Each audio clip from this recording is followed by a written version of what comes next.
Hello, artists. Um, we're going to talk about our food for thought assignment today. And here is an example that was created by a former art teacher, Mrs. Sells, as an example for her students when she taught this assignment. And she passed it along to me. So um, this is a fun one. This is a time when you really get to use your imagination and make some cool stuff. Um, since the name is Food for Thought, you're going to concentrate on creative use of food. And we're drawing right now, but our end product will be a painting.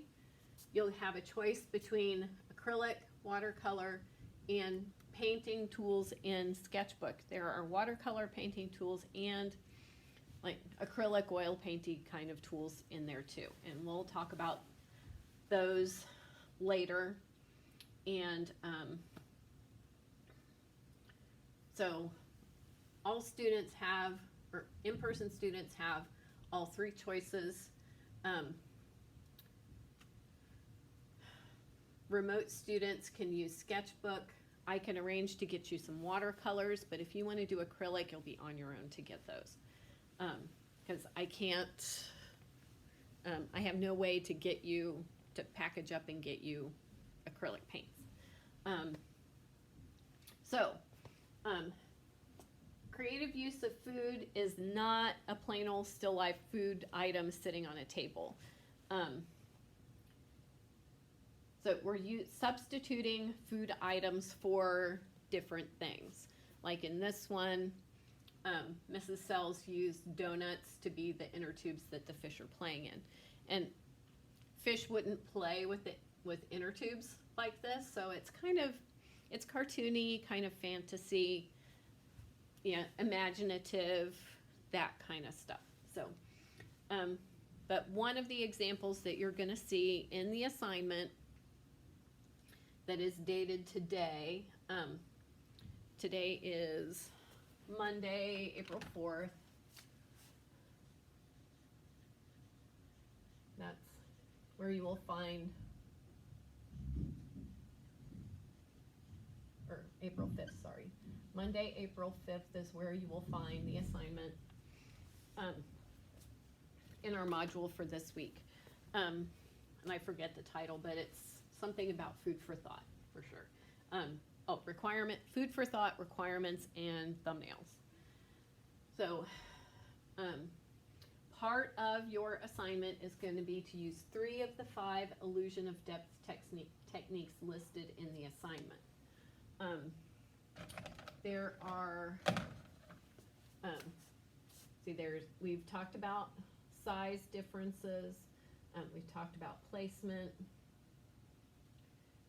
and how larger things are closer to the bottom, smaller things are closer to the horizon, and she even did that in the clouds. Big clouds are towards the top, medium-sized clouds kind of in the middle, and smaller clouds closer to the horizon. We did talk in our last assignment, we talked about overlapping a little bit, but we didn't call it overlapping. I wanted you to have things that were crossing the horizon line to kind of bring the top, bring the sky and the land together. And she does that, but in reality, the fish, pull you a little bit closer so you can see a little bit better. In reality, the fish is crossing the horizon line, which is overlapping. When something crosses over something else, and I have a very good example of overlapping in the assignment in the module. So that will be easy to find. Let's see. Size, placement, overlapping. There's color and value,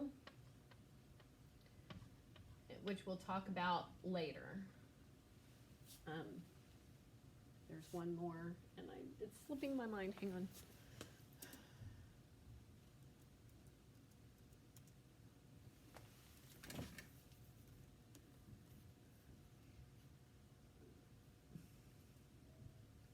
detail.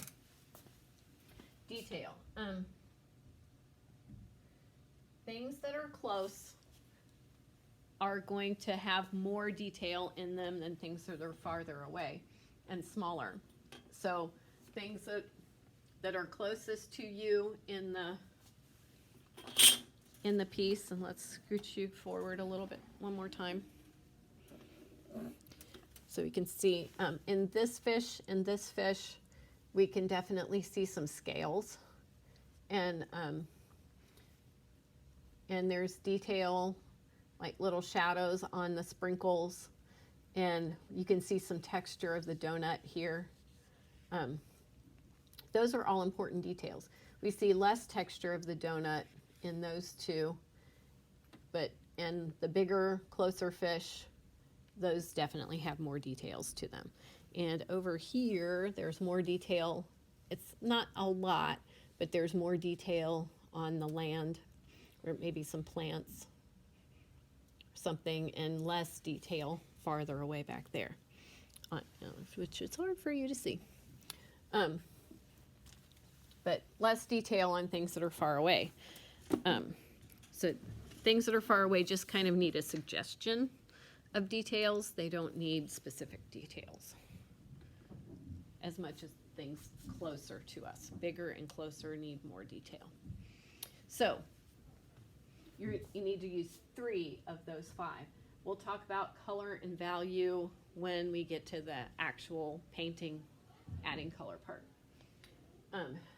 Third thing, you'll create 3 thumbnails. You'll trace your 3 3x5 cards on a paper and draw inside the box.